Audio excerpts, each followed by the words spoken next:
अच्छा जी, सबसे पहले गूगल से आपने ECFMG जो है उसको सर्च करना है। ये देखें, मैंने ECFMG की जो वेबसाइट है उसको ओपन कर लिया। अब यहाँ पे थोड़ा सा हम स्क्रॉल डाउन करेंगे तो ये ऑप्शंस आपके सामने आएंगे। इसमें देखें, ये सामने एपिक का जो ऑप्शन है उसको आपने क्लिक करना है तो ये आ जाएगा। इसमें फिजिशियन पोर्टल और ऊपर फिजिशियन लॉगिन दोनों आ रहे थे। अभी ऊपर चलते हैं दोबारा, ये देखें, ये फिजिशियन पोर्टल लॉगिन जो है इस पर मैंने क्लिक किया। अच्छा, अब इस पर आप क्लिक करेंगे ना तो ये सामने आपके एपिक का अकाउंट जो है वो खुल के आ जाएगा। अगर आपके पास ऑलरेडी आपने बनाया हुआ है तो आप यहाँ से लॉगिन कर सकते हैं, नहीं तो ये एस्टेब्लिश एन एपिक अकाउंट जो है इस पर क्लिक करेंगे हम। इस पर क्लिक करने के बाद जैसे ही हम इस पर क्लिक करेंगे तो आगे से ये पूरा हमें पेज जो है वो खुल के सामने आ जाएगा, जिस पे आपने अपनी सारी इन्फॉर्मेशन जो है वो डालनी है। अब जैसे ही आपने ये काम स्टार्ट करना है तो ये देखें, ये रिक्वायरमेंट्स हैं आपके पास। सिंपल दो चीज़ें होनी चाहिए। एक तो आपका जो कलर्ड पासपोर्ट है वो होना चाहिए, उसकी फ़ोटो होनी चाहिए, और उसके बाद आपकी फ़ोटोग्राफ जो है यानी आपका अपना फ़ोटो जो है वो होना चाहिए। और तीसरे नंबर पे आपके पास अपनी सारी इन्फॉर्मेशन होनी चाहिए, जिसमें आपकी डिग्री की इन्फॉर्मेशन है, आपकी डिग्री कब शुरू हुई कब ख़त्म हुई, आपकी क्लासेस कब शुरू हुई कब ख़त्म हुई। और ये सारी इन्फॉर्मेशन जो है वो आगे जाके काम आएगी जैसे ही हम ये फॉर्म जो है उसको फर्दर फिल करेंगे। मैं आपको स्टेप बाय स्टेप सारी चीज़ें बताऊंगा आगे। हम इस फॉर्म को पूरा फिल करेंगे एंड तक। तो आपका ये मैं जो चीज़ें हाईलाइट कर रहा हूँ ये इसलिए कर रहा हूँ ताकि आपको पता चल जाए कि आपके पास कौन कौन सी चीज़ें जो हैं वो बिफ़ोर हैंड मौजूद हों। अब कंटिन्यू करेंगे इसको। अब नेक्स्ट जाएंगे तो फर्स्ट पेज जो है इन्फॉर्मेशन का वो खुल के सामने आ गया। इसमें आपने अपनी बेसिक इन्फॉर्मेशन जो है बायोग्राफिक्स जो हैं वो लिखने। सबसे पहले तो आपका नाम। अच्छा, नाम में एक बड़ी इंपॉर्टेंट चीज़ है, एक लास्ट नेम है और दूसरा रेस्ट ऑफ नेम है। मतलब मेरा नाम है मोहसिन नज़ीर, तो नज़ीर इज़ माय लास्ट नेम और Mohsin is my first name या मिडल नेम, जो भी आप कह लें। और इसके नीचे एक और ऑप्शन भी दिया गया है, आप नीचे चेक करें, जनरेशनल सुफिक्स। यानी कई लोग होते हैं जैसे मिडल ईस्ट है या अमेरिकाज़ वगैरह हैं, वहाँ पे junior, senior, third, fourth, Louis three, Louis four, या मोहसिन सीनियर, मोहसिन जूनियर, इस तरह के नाम भी होते हैं। तो ये उनके लिए, आप अगर आपका इस तरह का नाम नहीं है तो आप परेशान ना हो। मैंने एक और नाम जो है वो ट्राई किया है, मलिक, और रेस्ट ऑफ नेम डॉक्टर। नीचे देखें, my legal name consist of one name only. अब अगर आपका नाम सिर्फ ये है मलिक तो आप इस पे टिक कर देंगे और आप इस पे मलिक पे आपका सिर्फ ये नाम शो होना शुरू हो जाएगा। लेकिन मेरा नाम चूँकि दो लफ्ज़ों पे मुश्तमिल है तो इसलिए मैं इसको टिक नहीं करूँगा और मैं अपना नाम ऐसे ही रहने दूँगा। अब नीचे चलते हैं।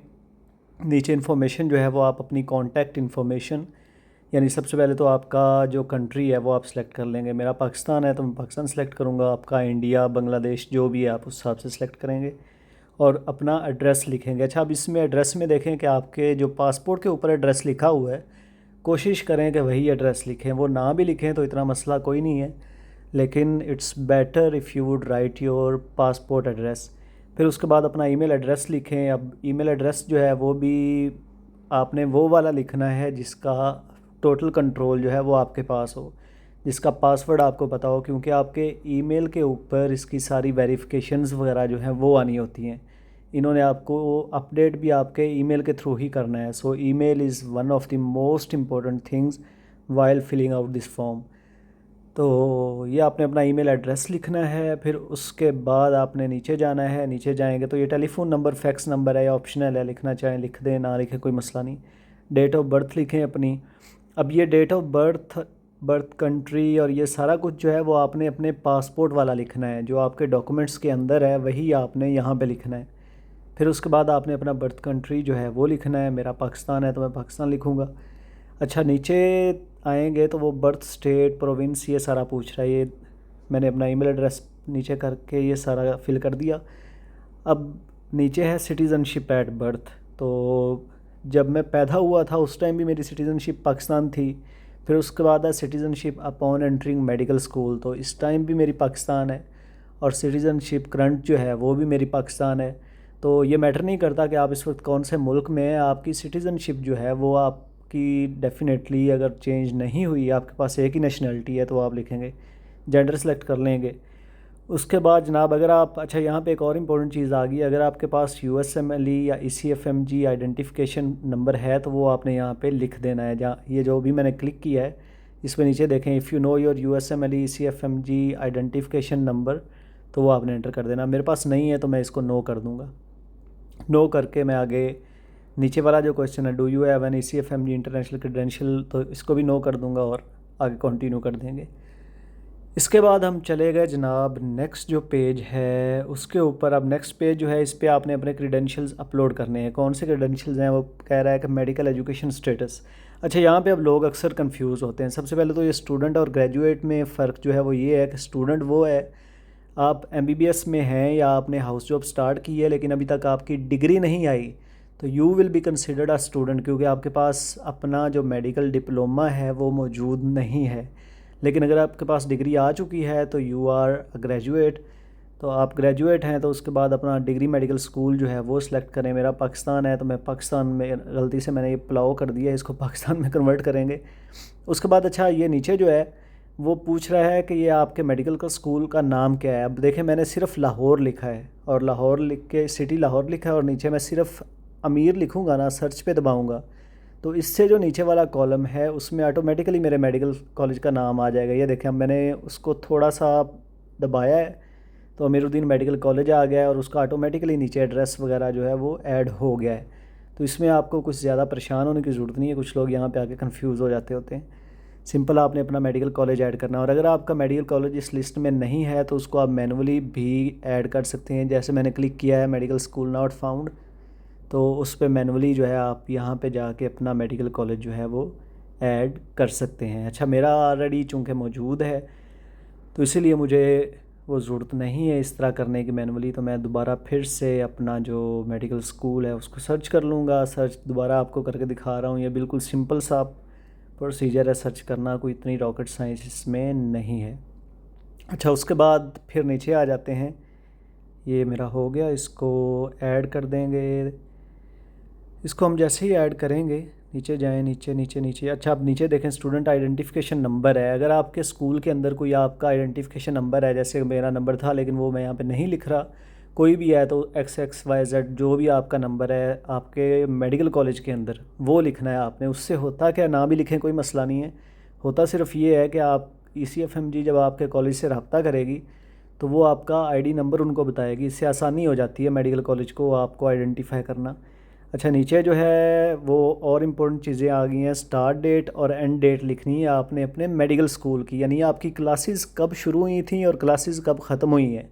अब डिफरेंस देखें, क्लासेस शुरू हुई हैं मेरी नवंबर 2014 में और ख़त्म हुई हैं जनवरी 2020 में, क्योंकि मेरे एग्ज़ाम्स कमेंस हुए हैं 2020 में जाके।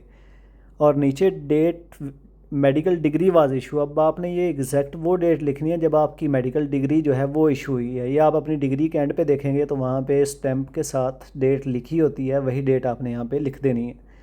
तो ये दो चीज़ों में आपने कंफ्यूज नहीं होना, क्लासेस जो शुरू हो रही हैं और डिग्री जो आपको मिल रही है। तो ये दोनों डिफरेंट भी हों तो कोई मसला नहीं होता।